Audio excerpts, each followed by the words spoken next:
August 2008, Tamil Shorthand Junior Dictation. Get ready for dictation. 5 seconds. Start. அறிஞர் பெருமக்களே வணக்கம்.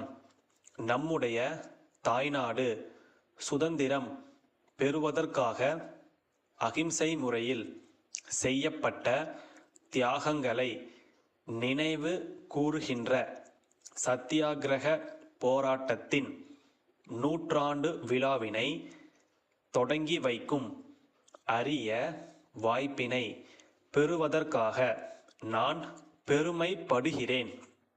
வரலாற்று முக்கியத்துவம் வாய்ந்த இந்த சந்தர்ப்பத்தை ஏற்படுத்தி கொடுத்த உங்கள் அனைவருக்கும் நன்றி தெரிவித்துக் கொள்கிறேன்.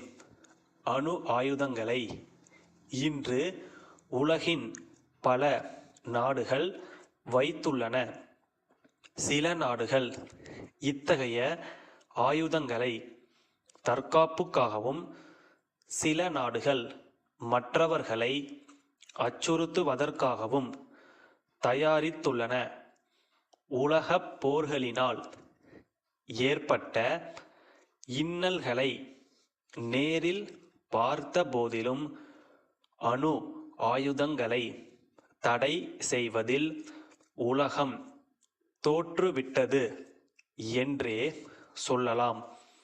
இப்படிப்பட்ட சூழ்நிலையில் அணு ஆயுதங்களை இந்தியா வைத்திருப்பது காலத்தின் கட்டாயம் என்பதை நாம் அறிவோம். அதே நேரத்தில் இவற்றின் தடையை உலகம் முழுவதும் செயல்படுத்த வேண்டும் என்பதிலும் இந்தியா உறுதியாக இருக்கிறது என்பதை தெரிவித்துக் கொள்கிறேன்.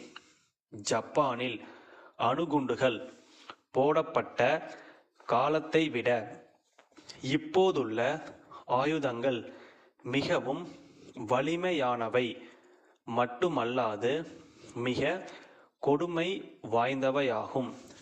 அப்போதைய உயிரிழப்புகளை எண்ணி மனம் கலங்காதவர்களே இல்லை.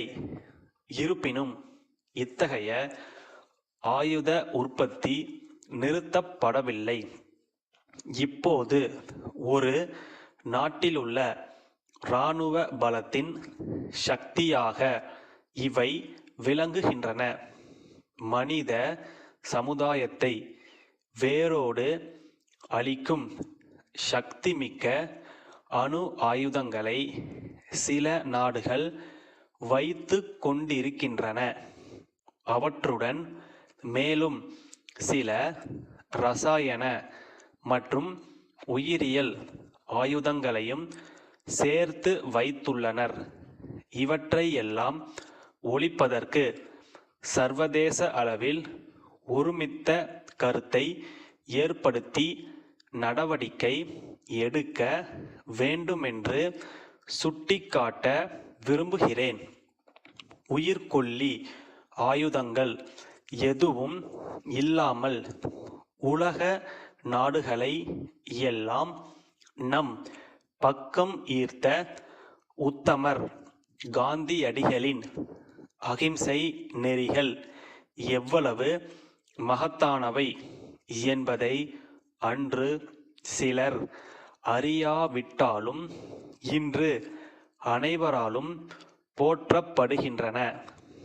எத்தகைய எதிர்ப்புகளையும் துயரங்களையும் சந்திக்க நேர்ந்தாலும் கொண்ட கொள்கைகளிலிருந்து சிறிதளவும் மாறாத அண்ணல் காந்தியடிகளையும் அவருடைய தொண்டர்களையும் எதிர்கால சந்ததியினர் போற்றும் வகையில் இந்த நூற்றாண்டு விழா வெற்றி பெற வேண்டுமென்று வாழ்த்தி விடை பெறுகின்றேன்.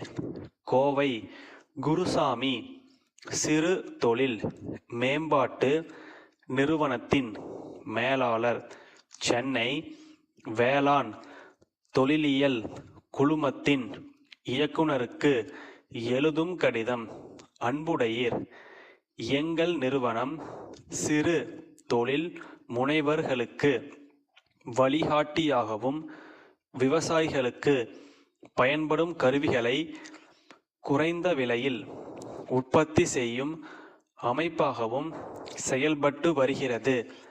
தற்போது நாங்கள் சூரிய சக்தியில் இயங்கும் மோட்டார் ஒன்றை அறிமுகப்படுத்தி இருக்கிறோம்.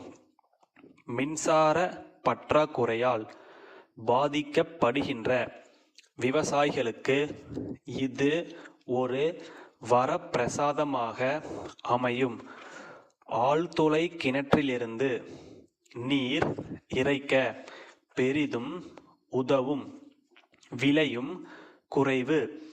மின்சாரத்தை பயன்படுத்தியும் இதனை இயங்கச் செய்யலாம்.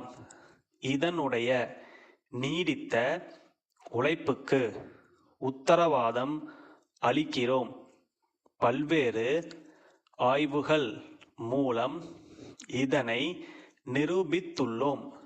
வேளாண் பெருங்குடி மக்கள் இதை பயன்படுத்தி பெரும் பயனடைய தாங்கள் பரிந்துரை செய்யும்படி வேண்டுகிறோம்.